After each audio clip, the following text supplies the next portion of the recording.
NeonicVoid Productions presents.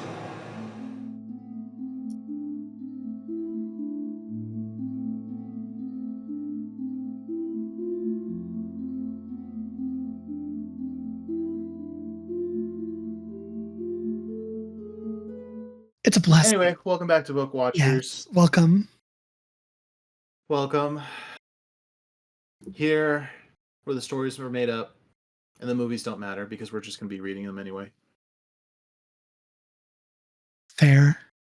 Anyway, of course, I'm your host with maybe not the most, but I do my best. Oh my God. Jacob. I'm Jacob. Hello. Hi. And of course, we're joined with our beautiful, stunning, bald-headed. I'm still questioning whether or not he waxes his head or if I need to, but I he's some don't. sort of I just shave. Either way, he still somehow gets that shine on his forehead. God, do. Hi, who are you? Hi, I'm Devin. I'm bald as fuck. My God. Cut that part out. Hi, I'm Devin. We don't need to say cuss words in the opener. Hi, I'm Devin. I'm bald. And my God, I can blind somebody with the light shimmer. Welcome to Book Watchers. You're like King Neptune without his crown. How bald, my eyes, my eyes. How dare you, SpongeBob, reference me? Because we're in the 20th anniversary of SpongeBob. But I do dare. But anyway, like I said, welcome. Like we both just said, welcome to Book Watchers. Yeah. So we're not going to be reviewing The Wheel of Time just yet. That's coming up. I'm almost done. I have one last book to read, book 14. This is the end. Oh. I'm not sad, but I'm sad. We're going to have that moment of like that meme of Kim Kardashian in bed. You're just going to be like, what do I do now? Like, what do I do with my life now? I've had like that's a problem with reading, with being an avid book reader. Like, yeah. If you're like me, who takes his time reading these books to enjoy it, to like really become immersed in the world of that you are reading about. All right, when it's over and it's like now you have to come back to reality, and it's that moment where you're back in reality and you're just like, I don't know what to do with myself. Anyway, but now we're here. We are going to be reviewing the second book. We're going to be reviewing the sequel to the book we read last week. What's the book we're reading today, Devin? Today is What Feasts at Night.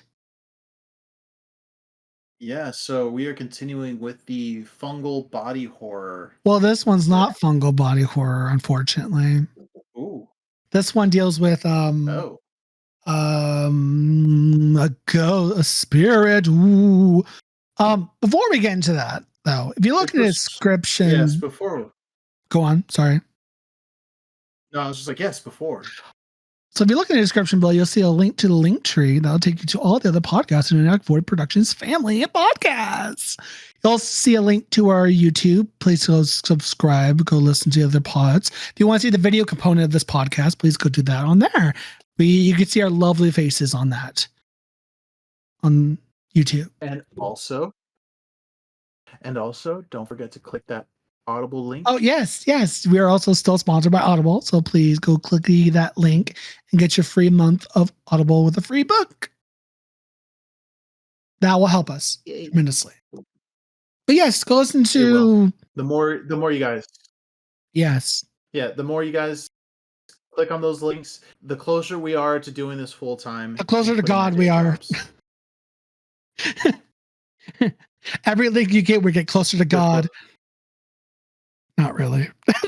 Okay, cool. But yes, all that will be in the description below. So help a bro out, because I want to do this full time one day. But yes, today we are talking about What Feasts at Night, which is a sequel to the standalone book horror novella known as What Moves the Dead, both by T. Kingfisher. So this one takes place basically right after the last one leaves off. This book, before we get into the book, was released February 13th of this year, so this book is fairly new. The book last week, I don't know if I actually said when it came out, but it came out in 2022. So this book came out 2 years later. So, getting into the plot, again, this is another short book. This is even shorter than the last one. It's 160 pages. So you can literally get this done in a couple hours if you just power through it. We'll get into it. So Alex is the main character from the last book. We meet up with them again as they return back to their family hunting lodge in Galatia, which Galatia is that Eastern European country that is pretty sure it's fictional. A fictional Eastern European country that this book takes place in. Galatia? Is this supposed to be in Spain? What? Wait, is there an actual European country named Galatia? Oh my God. Is it? This is real? Oh my God. Galatia is a real. This is like a country. It sounds like a province or Galatia like a is city. Historical and geographical region spanning what is now southeastern Poland and western Ukraine. Oh, it's a region of the world. Okay. Okay, so we're not dumb Americans for not knowing about an existing country. It doesn't exist anymore. Correctly. Okay. In a weird way, it kind of is more like I didn't know that was a real thing. Wow. Learn something new every day. Goddamn.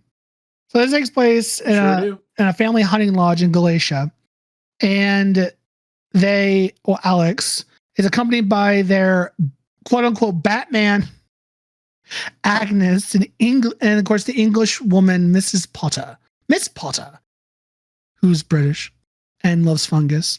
And they meet their caretaker. Oh, Alex finds out that their caretaker, Codrin, has died. So his caretaker died. And he didn't know about it, or they didn't know about it. So Alex goes to the daughter of the caretaker, and she kind of is, I guess, not in a good mood when they finally go to her to give their condolences. She's like, "What the fuck do you want?" type of attitude. And they find out that her father died of lung inflammation.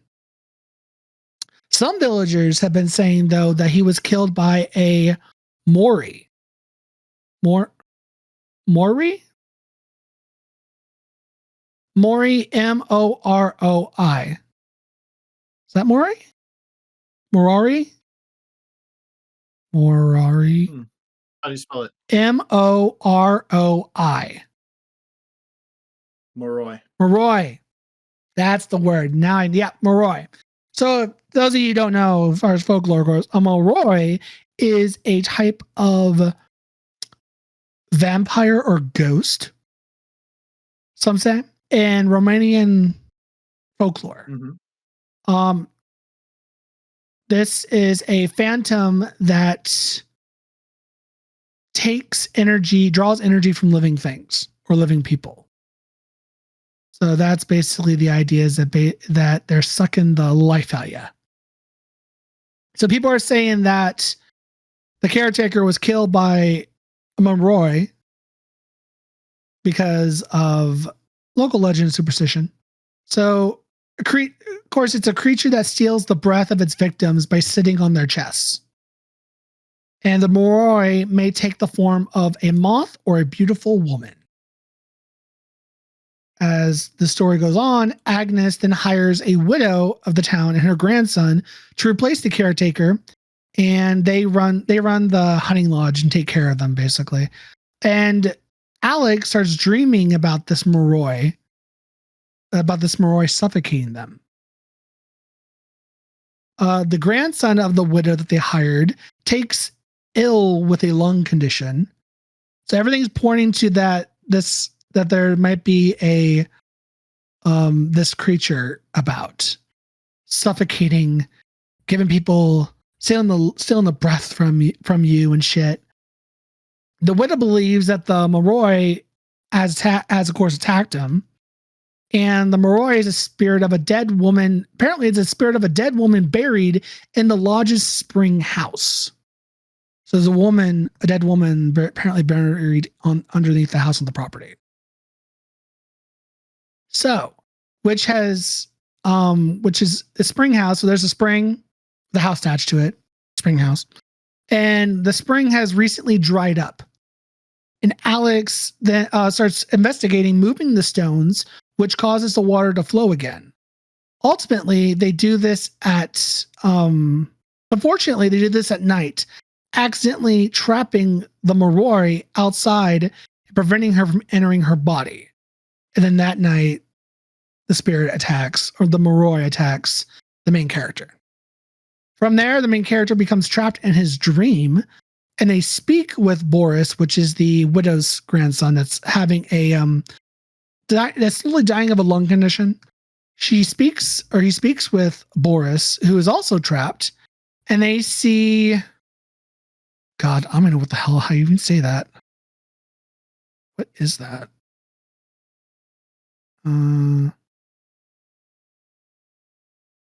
How to say this? How do you pronounce that? The name. Botezatu? I'm terrible at these names. This is like a Polish, Romanian name. Botezatu? Put in the chat. Put it in the chat. We'll see how it's spelled. Okay. I think it's Botezatu. But let me put it in the chitty chats. Future Dev and edit this part out. Botezatu. Where did that come from?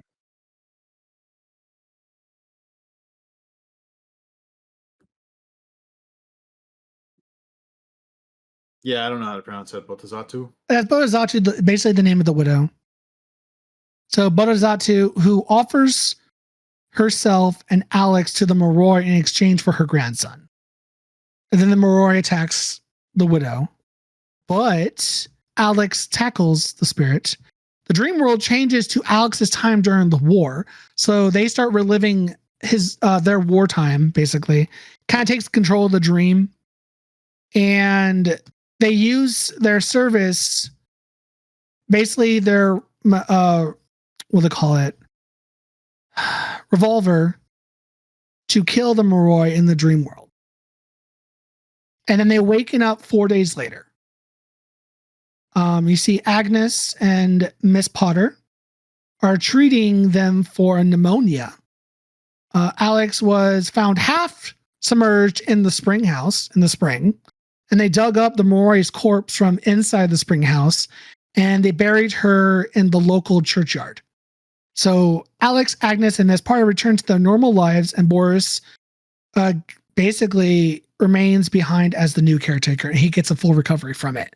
So basically, what happened was there's a woman buried under the spring house, and she was killing off everybody because she was pissed she was there. So they kicked her ass in the spirit world, and they unburied her body and moved her body to a proper burial proper burial in the churchyard.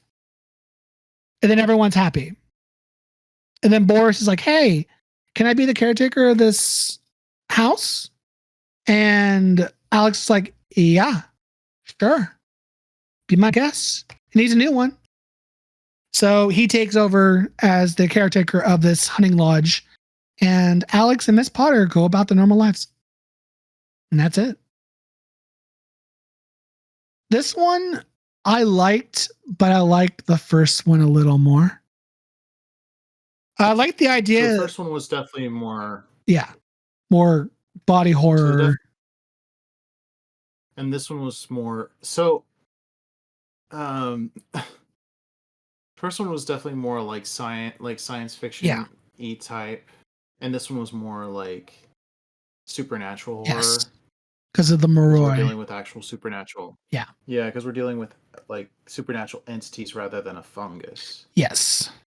So this one takes a different approach, which, I mean, the book itself is still pretty good, but I personally like the first one a little more because I like the way the first one was written. Not saying this one wasn't written great, but the departure from the body horror to more of a supernatural horror centered in on a ghost or spirit. I mean, it was weird. It's just weird because the vibe of the first book and the vibe of the second book are two different vibes. And you're just like, whoa, this is a change. So Yeah, it honestly doesn't sound. It doesn't even sound like they're part of the same story. it really doesn't. Sequels. Yeah, it really doesn't. Outside the fact of the main character, Alex, Easton, and then of course their friend Agnes and Miss Potter are there.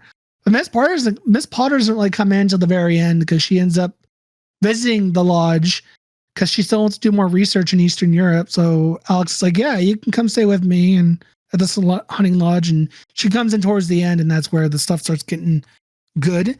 But I mean, this book is still pretty good. So if you want to complete the series, be my guest, read it. It's great. I just think the first one is just a little better because that body horror was pretty good and pretty gross. But I don't know if they're going to make another sequel to this series. I hope they do. All I know is that this is going to be a short-lived series, not very many books as part of it. I'm just hoping this is not the last one because I would love to see more. But I won't know until the author decides to announce that there's going to be another book. But that's What Feasts at Night. So go check that out along with What Moves the Dead. But thank you all for listening to today's episode. Catch us next time as we talk about a different book. Until then, peace out. Bye. All late.